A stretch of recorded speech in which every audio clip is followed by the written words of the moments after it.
Okay, so we are going to do some video lessons on Chapter 6. Remember, as you're watching the video, you can pause it, you can rewind it, you can go back to it as much as you need to. It's available to you for that reason. But just make sure that you watch it, and if it's it might be a good idea to jot some notes down for you as you're going through. Okay, so we're going to talk about 6.1 in this video. So Chapter 6 overall is about this topic called evolution. So I want to first point out that evolution is a scientific theory. It's an idea based off of evidence that scientists have found. It's not about beliefs and that type of thing. So we're in life science, so we're going to talk about this scientific theory that we have. Okay. So let's go ahead and talk about what we've got here. So first of all, section 6.1 is about mechanisms of evolution. Okay, this word right here, mechanisms. A mechanism is something that moves something or drives something. Okay, so the mechanisms of evolution are the things that scientists have looked for and found throughout history, and have evidence that make evolution happen. Okay, so that's what a mechanism is. You can have a mechanism for just about anything. And these mechanisms of evolution are just things that scientists believe and they have evidence to support that drive evolutionary changes throughout time. So first thing we just need to review is what a species is, something we've talked about throughout the year, but a species is a group of organisms whose members produce fertile offspring. Okay, remember that right there. Fertile offspring is important. Fertile means that the offspring can have more offspring. Okay, a good example of this that we've talked about throughout the year is a horse is a species, a donkey is a species. They can have offspring. Okay, an offspring between a horse and a donkey is a mule, but the mule cannot have more offspring. Okay, so the mule doesn't have the ability to produce fertile offspring. Okay, so a horse plus a donkey equals a mule, right? But the mule is not fertile. Okay, so that means a mule isn't a true species, because if a mule were to be born in the wild, that mule would not be able to procreate and have more offspring and keep a population going.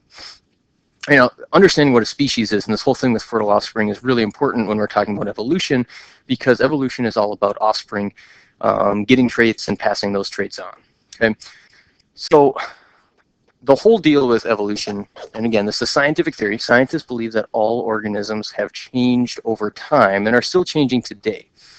Scientists have evidence of this based off of fossils and even living organisms. And scientists, they use this to look to see how past organisms and present organisms are similar or different, and how they may have changed and how they may be related. A good example is whales. Okay, whales are mammals. If I go back one slide, so this picture here shows whales. So like modern day whales are down here at the bottom. All right, and up at the top, there are other ancestors, scientists believe, of whales. And you can see that up here, way up here, that there are some that have legs. So that doesn't mean that a whale has legs, but it means that maybe somewhere along the line, something similar to a whale could have lived on land, and they have changed or evolved to live in the water.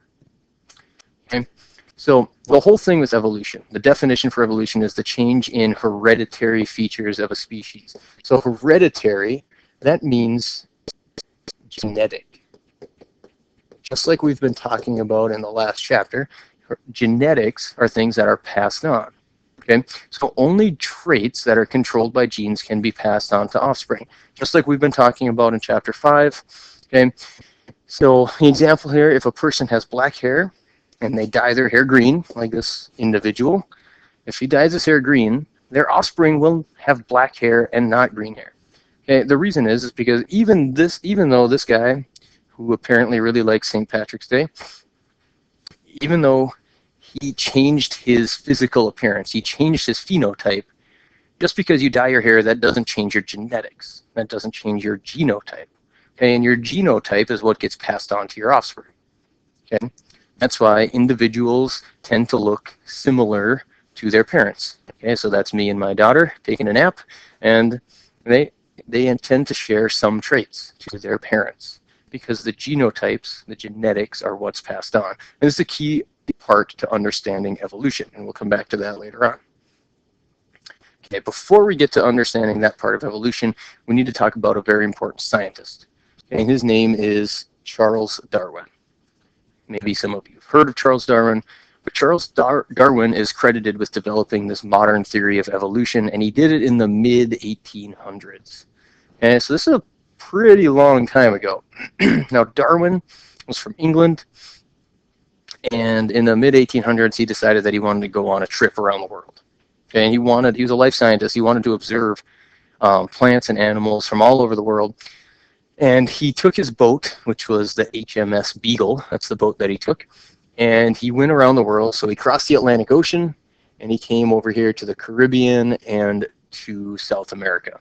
Okay, and he sort of bounced along the coast, sort of like this. And he would stop at places along shore and observe plants, observe animals, just catalog them. He was looking for new species and that type of thing, because at that time a lot of them hadn't been cataloged. So as he got around the backside, or the west side of South America, he was going to start heading across the ocean, and he came across these islands known as the Galapagos Islands.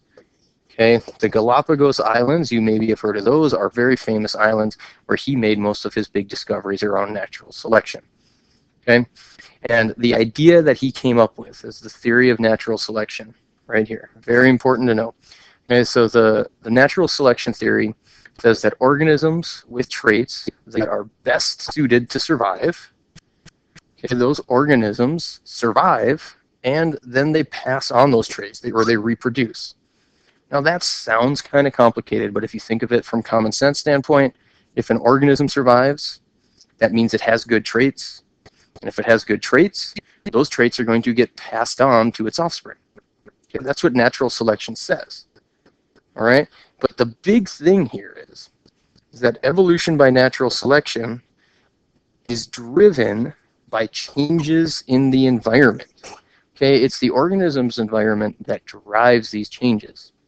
And what that means is that the traits that an organism has must be suited to the environment. Okay, a polar bear has very good traits to live in the Arctic. Okay, it's got white fur, it's got excellent insulation, it has ways to stay warm. So all of those traits help it survive in the Arctic, in the cold, where it is well adapted. Okay, but if you take a polar bear and you were to put him in Minnesota, for example, where black bears live, all of a sudden that polar bear isn't as well adapted, and it might not survive. Okay, and that's all based off of the environment. It's the environment that drives these changes. The environment is sort of in control of the organisms. All right, that's not unlike something we've talked about before, how abiotic factors control biotic ones. Right, the non-living things control the living things. It's these environmental factors that drive natural selection. So if an organism has good traits, it will survive, and those traits will get passed on because of genetics, like we talked about last chapter. Okay, so Darwin he observed this a few different ways on the Galapagos Islands. One of the ways that he did observe this was with birds, okay, finches. They're called Darwin's finches. So this is Darwin over here on the right, okay, that's Darwin. That's after he had been on his exploration, but so that's Darwin.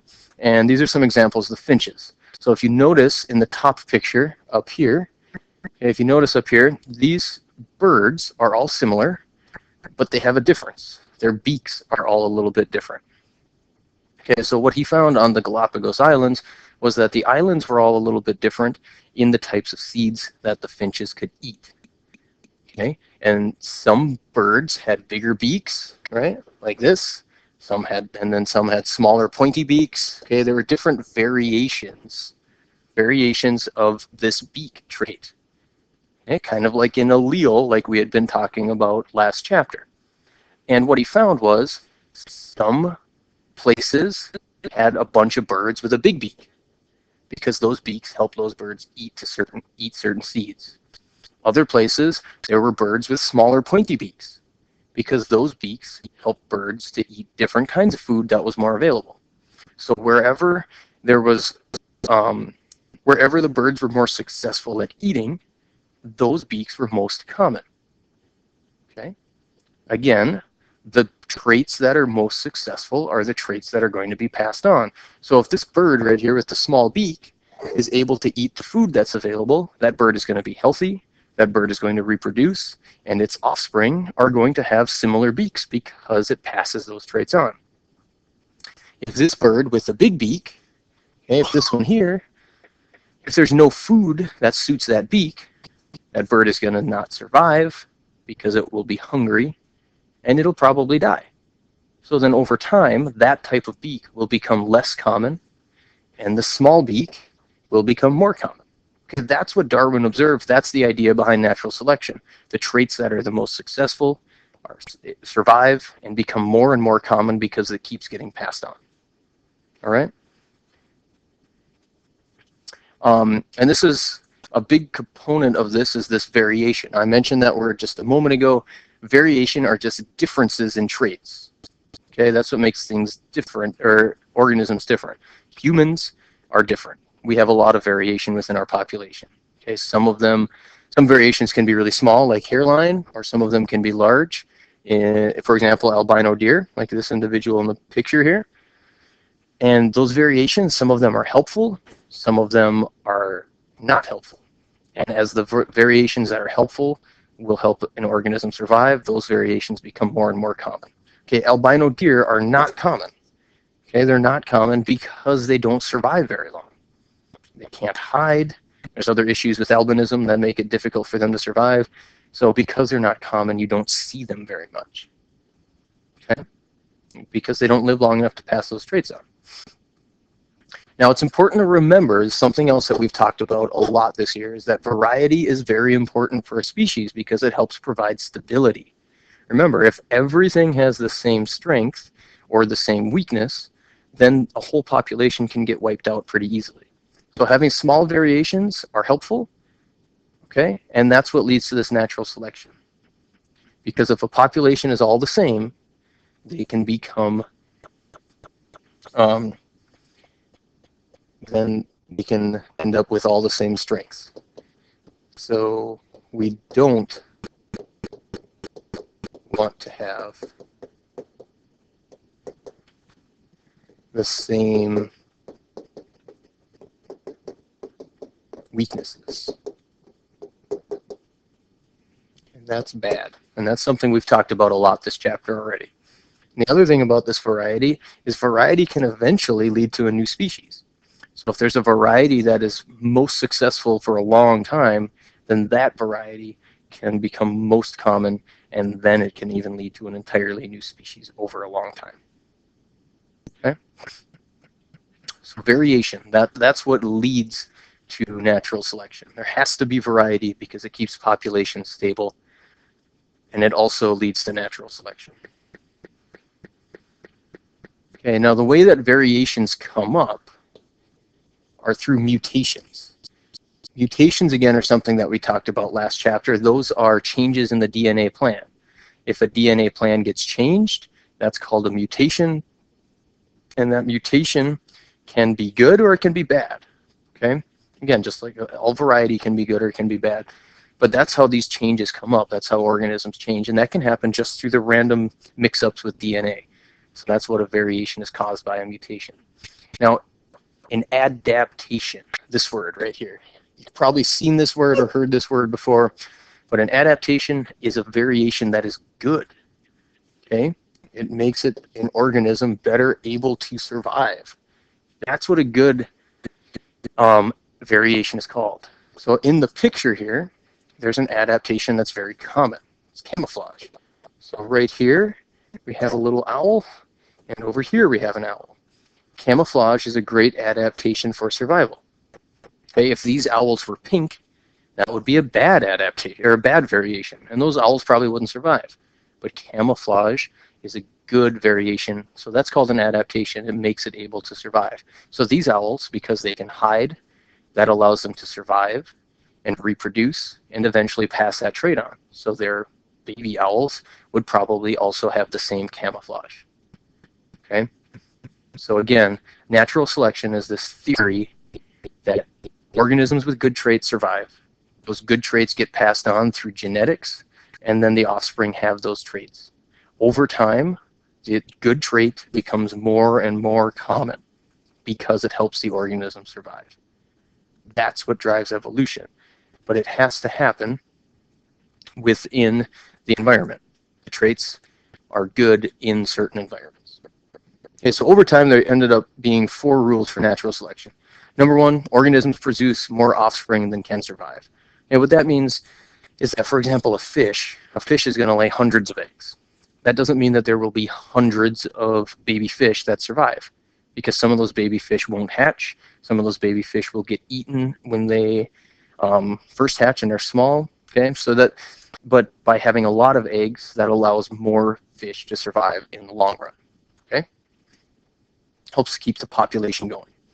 And number 2, variations are found among individuals of a species. So again, variations come from mutations. This happens sort of randomly, and some variations are good and some are bad. The good ones are called adaptations. The bad ones usually end up becoming less and less common.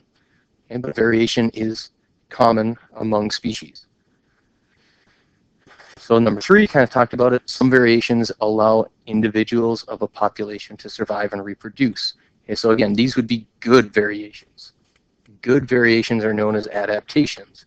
And these organisms that survive will make these variations more and more common. Okay? And then finally, over time, the offspring of individuals with helpful variations make up more and more of the population. Again, if the variation is helpful in the environment, then that variation becomes more common because those organisms keep surviving and keep reproducing. And the bad variation, the one that's not helpful, ends up becoming less common because it's not helpful. If that variation is like the albino deer, it doesn't help the organism survive, so it doesn't reproduce, so it doesn't pass on that trait. Okay. So those are the 4 rules of evolution. And the next section we'll go over is 6.2. And so again, you can watch this video multiple times. It'd be a good idea to jot down some notes, and this is going to be available to you so you can review it as needed. And if you have questions, please ask me in class.